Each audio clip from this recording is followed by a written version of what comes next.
Hello everyone, welcome to my another lecture on environment and ecology. Today we are going to discuss about the biogeochemical cycle, जिनको हिंदी में हम कहते हैं जैव भू रसायन चक्र. What are biogeochemical cycles? Biogeochemical cycle हम किसे कहते हैं? Earth system has 4 part. Earth के 4 पार्ट हैं. फर्स्ट है एटमॉस्फेयर, दूसरा है हाइड्रोस्फीयर, तीसरा है लिथोस्फीयर और चौथा है बायोस्फीयर. तो एटमॉस्फेयर के अंदर सारी गैसेस आ जाती हैं. हाइड्रोस्फीयर में जितना भी पानी है वो आ जाता है. लिथोस्फीयर जो कि हमारे अर्थ क्रस्ट है, भूमि है, वो आ जाता है. और बायोस्फीयर में क्या आता है? जितनी भी जैविक पदार्थ हैं वो सारी चीज़ें. तो the chemical interactions that exist between the atmosphere, hydrosphere, lithosphere and biosphere, यानी कि एक केमिकल का इंटरेक्शन, यानी कि केमिकल के थ्रू अगर ये चारों पार्ट अर्थ के जुड़ जाएं, यानी कि एक केमिकल रसायन जो कि इन चारों पार्ट के बीच में एक चक्र के रूप में घूमता है, उसको हम क्या कहते हैं? Biogeochemical cycle. Abiotic and biotic process drive the cycle. तो जो बायोजियो केमिकल साइकिल्स है वो किसके बीच में चल रही है? बायोटिक और एबायोटिक कंपोनेंट्स के बीच में, जैविक और अजैविक जो भी पार्ट है हमारे अर्थ के, उसके बीच में ये साइकिल चलती है. जनरली ये साइकिल फोकस करती है कार्बन, नाइट्रोजन, और वाटर साइकिल पे, लेकिन दूसरी कई तरह के केमिकल चक्र भी हो सकते हैं.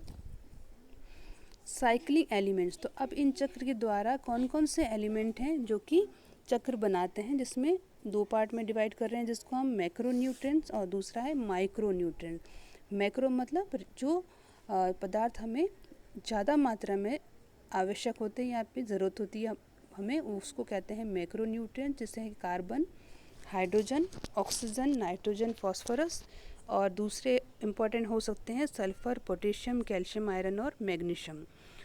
और दूसरा हमारा है माइक्रो न्यूट्रिएंट्स. माइक्रो न्यूट्रिएंट्स वो न्यूट्रिएंट्स होते हैं जो required in very low amount, बहुत कम मात्रा में ज़रूरत होती है, बट स्टिल नेसेसरी है, हमारे लिए ज़रूरी है. इसमें है बोरोन, कॉपर और molybdenum. Types of biogeochemical cycle. Biogeochemical cycle generally कितने प्रकार की होती है? 2 प्रकार की होती है. पहली हमारी है गैसियस साइकिल और दूसरी हमारी है सेडिमेंट्री साइकिल. तो गैसियस साइकिल हमें किसके कहते हैं? गैसियस साइकिल वो है जिसके अंदर अर्थ के कौन कौन से पार्ट इन्वॉल्व होते हैं या कौन से रिजर्वोयर आते हैं. हाइड्रोस्फीयर आता है, इसमें एटमॉस्फेयर आता है, बायोस्फीयर आता है. इसमें इम्पोर्टेंट जो गैसियस साइकिल्स है वो कौन कौन सी है? Nitrogen cycle, oxygen cycle, carbon cycle और वाटर साइकिल. दूसरा इम्पोर्टेंट जो हमारा है वो कौन सा है? Sedimentary cycle. सेडिमेंट्री साइकिल किसको कहते हैं? Sedimentary cycle include the leaching of minerals and salts from the earth crust which the settle as sediment और rock before the cycle repeats. तो सेडिमेंट्री साइकिल उसको कहते हैं जिसके अंदर अर्थ क्रस्ट में जो भी मिनरल्स हैं उसकी क्या होती है? साइकिलिंग होती है. तो इसका जो मेन एग्जांपल है वो है phosphorus cycle, sulphur cycle, iron और कैल्शियम साइकिल. तो sedimentary cycles vary from one element to another, but each cycle consist fundamentally of a solution phase and a sediment phase. यानी कि इसके अंदर कोई भी गैसियस फेज इन्वॉल्व नहीं होता इस साइकिल में. और ये चक्र जो कहाँ पे चल रहा है? धरती के, भूमि या अर्थ क्रस्ट जिसके होते हैं, जिसको हम कहते हैं, उसी के बीच में चल रहा है. तो इसके 2 फेज़ हैं जनरली. सबसे पहला है सॉल्यूशन फेज़, जिसमें ये जो भी हमारे एलिमेंट है फॉस्फोरस, सल्फर, सॉल्यूशन के रूप में होते हैं, मिक्स रूप में होते हैं किसी के साथ. देन सेडिमेंट फेज़ दूसरा, जिसमें जिस रूप में वो जमा होते हैं. आज हम इन डिफरेंट साइकिल्स में से नाइट्रोजन साइकिल को डिटेल में डिस्कस करेंगे, जो कि एक सबसे इम्पोर्टेंट साइकिल है. The majority of earth atmosphere is nitrogen, यानी कि हमारे अर्थ के अंदर, जैसा कि हम जानते हैं कि सबसे ज़्यादा मात्रा में जो गैस पाई जाती है वो कौन सी है? Nitrogen gas. इसका प्रतिशत कितना है? 78%. बट इतनी ज़्यादा मात्रा में अवेलेबल होने के बाद भी इस नाइट्रोजन को जो हम डायरेक्टली यूज़ नहीं कर सकते हैं या प्लांट इसका डायरेक्टली यूज़ नहीं कर सकते हैं. Secondly, the nitrogen availability can affect the rate of key ecosystem process including primary production and decomposition. तो नाइट्रोजन की मात्रा काफ़ी हद तक इकोसिस्टम को प्रभावित करती है, उसके प्रोसेस को, उसकी प्रोडक्टिविटी को, डिकम्पोजिशन, सबको. Nitrogen cycle is a process by which nitrogen is converted between its various chemical form.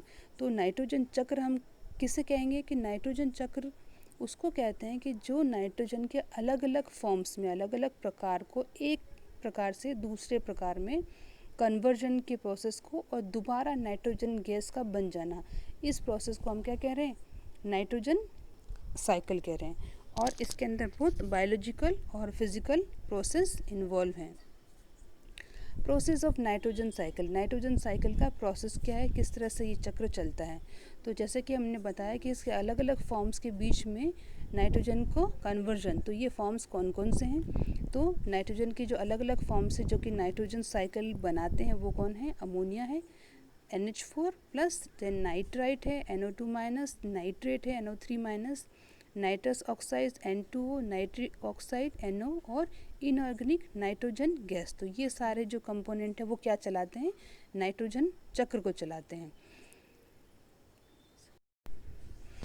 अब एक फॉर्म से दूसरे फॉर्म में जो नाइट्रोजन है वो किस प्रकार चेंज होती है? ये चक्र किसके द्वारा चलता है? तो ये किसके द्वारा होता है? By the help of microbes, यानी कि जो भी माइक्रो ऑर्गेनिज्म जैसे बैक्टीरिया, फंजाई एक्सेट्रा, उनके द्वारा ये एक फॉर्म से दूसरी फॉर्म में कन्वर्ट होते हैं और नाइट्रोजन साइकिल क्या करती है? चलती है। नाउ आता है हमारे steps of nitrogen cycle. Nitrogen cycle के स्टेप क्या है? तो इसकी मेन 5 स्टेप्स हैं। सबसे पहला है नाइट्रोजन फिक्सेशन, जिसमें एटमॉस्फेरिक नाइट्रोजन को हम किस में कन्वर्ट करते हैं? अमोनिया के अंदर। दूसरा जो है स्टेप इसकी वो क्या है? नाइट्रिफिकेशन, यानी कि जो अमोनिया हमारा बना है उसको हम कन्वर्ट करते हैं किस में? नाइट्रेट में। देन हमारा आता है एसिमिलेशन, एसिमिलेशन जिसमें हम जो हमारा अमोनिया है या नाइट्रेट है उसको बायोलॉजिकल टिश्यू यानी कि प्लांट के अंदर एक जो ज़रूरी उसके कंपोनेंट है उसके अंदर चेंज करते हैं, यानी कि प्लांट इसको यूज़ कर रहा है, एसिमुलेट कर रहा है। देन आता है चौथा प्रोसेस अमोनिफिकेशन, अमोनिफिकेशन यानी कि वापस अमोनिया का फॉर्मेशन, वापस अमोनिया बनाया जा रहा है। देन लास्ट प्रोसेस है डीनाइट्रिफिकेशन, डीनाइट्रिफिकेशन का मतलब है दोबारा जो नाइट्रेट है उसको फ्री नाइट्रोजन गैस से उसके अंदर कन्वर्ट करना। तो इस तरह से 5 स्टेप में जो हमारा नाइट्रोजन साइकिल का साइकिल क्या होती है? कंप्लीट होती है। अब हम एक एक स्टेप को ध्यान से समझेंगे। तो सबसे पहले है हमारा नाइट्रोजन फिक्सेशन। तो नाइट्रोजन फिक्सेशन कैसा होता है और किसके द्वारा होता है? तो नाइट्रोजन फिक्सेशन जो है हमारा वो 3 तरीके से होता है। सबसे पहला होता है nitrogen fixation by free living bacteria. तो नाइट्रोजन फिक्सेशन सबसे पहला जो एटमॉस्फेयर के अंदर फ्री लिविंग बैक्टीरिया मिलते हैं, यानी कि किसी से जुड़े हुए नहीं है, एटमॉस्फेयर में मिल रहे हैं। और कहाँ मिल रहे हैं? सॉइल के अंदर जिसका एग्जांपल है एजोटोबैक्टर और क्लोस्ट्रीडियम। दूसरा होता है हमारा नाइट्रोजन फिक्सेशन का प्रोसेस सिम्बायोटिक नाइट्रोजन फिक्सेशन, जो किसके द्वारा होता है? सिम्बायोटिक नाइट्रोजन फिक्सिंग बैक्टीरिया, जिसको हम कहते हैं राइजोबियम, जो कहाँ मिलता है? हमारे रूट नोड्यूल्स ऑफ लेग्यूम्स। तो लेग्यूम प्लांट होते हैं उसकी रूट के अंदर, जो आपको डायग्राम यहाँ पे दिख रहा है, इसकी रूट में जो इस तरह की गांठें नोड्यूल्स टाइप बन रही, तो ये इसमें क्या पाए जा रहे हैं? नाइट्रोजन फिक्सिंग बैक्टीरिया मिलते हैं। और तीसरा जो है हमारा प्रोसेस वो क्या होता है? जो आर्टिफिशियली यानी कि इंडस्ट्रियल नाइट्रोजन फिक्सेशन, जिसको हम कहते हैं हैबर-बॉश प्रोसेस। तो इस तरह से 3 तरीके से जो नाइट्रोजन का फिक्सेशन होता है, यानी कि एटमॉस्फेयर के नाइट्रोजन को हम किस में कन्वर्ट कर रहे हैं? अमोनिया के अंदर। तो ये आपको इक्वेशन दिख रही है।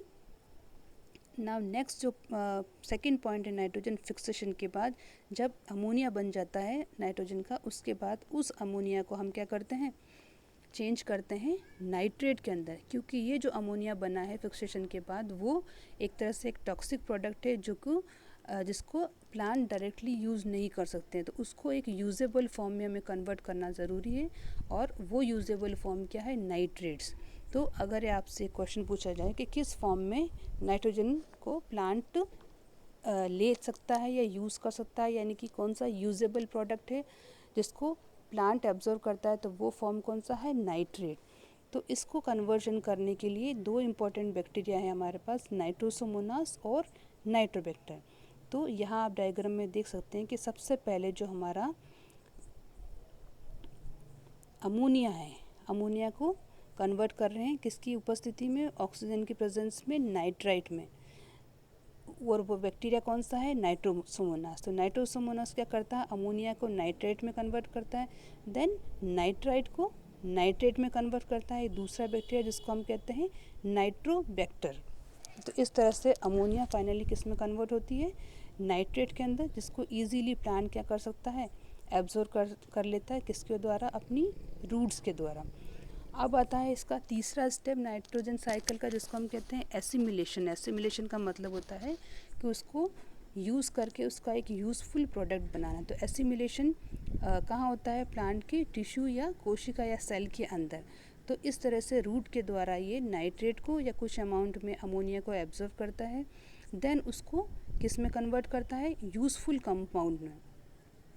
तो यूज़फुल कंपाउंड क्या है, जैसे कि अमीनो एसिड है, न्यूक्लियोटाइड है और अदर वाइटल इंपॉर्टेंट प्रोडक्ट। तो न्यूक्लियोटाइड किसको कहते हैं, जो कि क्या बनाती है, हमारी डीएनए और आरएनए बनाती है। तो न्यूक्लियोटाइड क्या बेसिक यूनिट है किसकी, डीएनए और आरएनए की, जो हमारी हेरिडिटी मटेरियल है।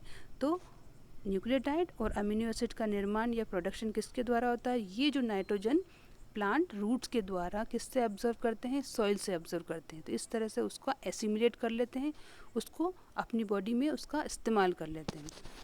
नाउ जो नेक्स्ट प्रोसेस है इसमें क्या हो रहा है, अमोनिफिकेशन, यानी कि जो अब यूज हो चुका है कंपाउंड, उसका दोबारा क्या निर्माण, उससे निर्माण किसका करना, अमोनिया का। यानी कि जो प्रोडक्ट हमारे पास बने हैं न्यूक्लियोटाइड अमीनो एसिड, उसको किस में कन्वर्ट करना, दोबारा अमोनिया का। ये किस रूप में कन्वर्ट होगा कि या तो प्लांट डेड हो जाए, या जैसे भी कोई प्लांट या एनिमल डेड होगा, या दूसरा वो अपना वेस्ट उसका किस में आएगा, अर्थ में आएगा। तो इसको कन्वर्जन किसके अंदर, अमोनिया के अंदर। तो ये कहलाता है अमोनिकेशन। अब ये किसके द्वारा होता है, बैक्टीरिया और fungi convert the organic nitrogen with in the remains back into the ammonia. तो जो नाइट्रोजन किस में मौजूद था हमारे प्लांट्स और एनिमल में, उसको वापस किस में कन्वर्ट कर दिया, अमोनिया। तो इस प्रोसेस को हम कहते हैं अमोनिफिकेशन और मिनरलाइजेशन।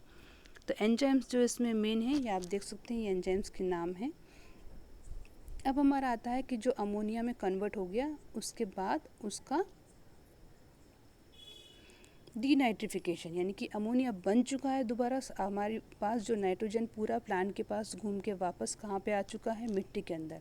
अब इस मिट्टी के अंदर जो अमोनिया आ चुका है, उसको दोबारा कहाँ हम भेजेंगे, एटमॉस्फेयर के अंदर। किस रूप में, नाइट्रोजन के रूप में, जो कि जिसको हम कहते हैं N2 गैस या फ्री नाइट्रोजन। तो इस प्रोसेस को हम कहते हैं डीनाइट्रिफिकेशन। तो denitrification is the reduction of nitrate back into the largely inert N2 gas completing the N2 cycle. तो ये प्रोसेस किसके द्वारा होता है, सूडोमोनास और क्लॉस्ट्रीडियम के द्वारा। तो ये दोनों बैक्टीरिया भी किस तरह के हमारे एनएरोबिक कंडीशंस में काम करते हैं, यानी कि ऑक्सीजन की अनुपस्थिति में ये क्या करते हैं, फ्री नाइट्रोजन गैस का निर्माण करते हैं, किससे, अमोनिया से या नाइट्रेट से। They use the nitrate as an electron acceptor in the place of oxygen during respiration. तीसरा, denitrification happens in anaerobic condition. Example, water locked soil, यानी कि जहाँ पे वाटर लॉक यानी कि एक्सेस में वाटर जहाँ पर होता है, तो वहाँ पे क्या हो जाता है, ऑक्सीजन की कमी हो जाती है। तो इस तरह के एनवायरनमेंट में ये बैक्टीरिया काम करता है और नाइट्रेट को कन्वर्ट किस में कर देता है, नाइट्रोजन गैस के अंदर। इस इक्वेशन में आप देख सकते हैं कि डीनाइट्रिफिकेशन रिएक्शन सीक्वेंस किस तरह का है, जिस तरह से हमारी साइकिल क्या होती है, कंप्लीट होती है और दोबारा नाइट्रोजन गैस का निर्माण होता है। तो इसमें आप देख सकते हैं नाइट्रोजन साइकिल को किस तरह से, इसमें नाइट्रोजन फिक्सेशन है, देन अमोनिया का फॉर्मेशन, देन नाइट्रेट का फॉर्मेशन नाइट्रिफिकेशन बैक्टीरिया के द्वारा, then assimilation by plants and plants के द्वारा प्रोटीन का, अमीनो एसिड का निर्माण करना, देन उसकी बॉडी का जो वेस्ट है दोबारा डिकम्पोजिशन के द्वारा क्या निर्माण कर रहा है, अमोनिया का दोबारा कन्वर्ट कर रहा है नाइट्रेट में, नाइट्रेट से दोबारा क्या हो रहा है, डीनाइट्रिफाइंग बैक्टीरिया किस में कन्वर्ट कर रहे हैं, एटमॉस्फेरिक नाइट्रोजन गैस के अंदर।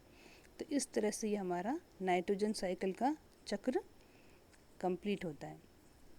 इकोलॉजिकल फंक्शन, तो नाइट्रोजन साइकिल जो हमारी वो किस लिए इम्पोर्टेंट है, इसलिए इम्पोर्टेंट है कि nitrogen necessary for all known forms of life on earth. Earth की हर लाइफ के फॉर्म के लिए नाइट्रोजन इम्पोर्टेंट है, क्योंकि ये किसका निर्माण करती है, डीएनए आरएनए का और अमीनो एसिड्स। अमीनो एसिड्स से हमारा प्रोटीन बनता है। तो जो प्रोटीन और न्यूक्लिक एसिड क्या है, हमारी पूरी अर्थ के लिए या जीवित कंपोनेंट है, उनका बेस है और बहुत बड़ा रोल इसका प्ले करती है। इसलिए नाइट्रोजन क्या है, एक इम्पोर्टेंट चक्र है। केमिकल प्रोसेसिंग और natural fixation are necessary to convert gaseous nitrogen into compound such as nitrate और ammonia which can be use by plant. So इस तरह से अगर नाइट्रोजन चक्र ना होता तो ये अलग अलग फॉर्म्स में नाइट्रोजन कन्वर्ट नहीं होती और एटमॉस्फेयर से प्लांट इसको यूज़ नहीं कर पाते और ये इम्पोर्टेंट जो हमारे प्रोडक्ट है डीएनए आरएनए प्रोटीन वो नहीं बन पाते। इसलिए नाइट्रोजन चक्र का इकोलॉजी के लिए या फिर इकोसिस्टम के लिए एक बहुत बड़ा इम्पोर्टेंट रोल है। That's all for the today's lecture. Thank you so much.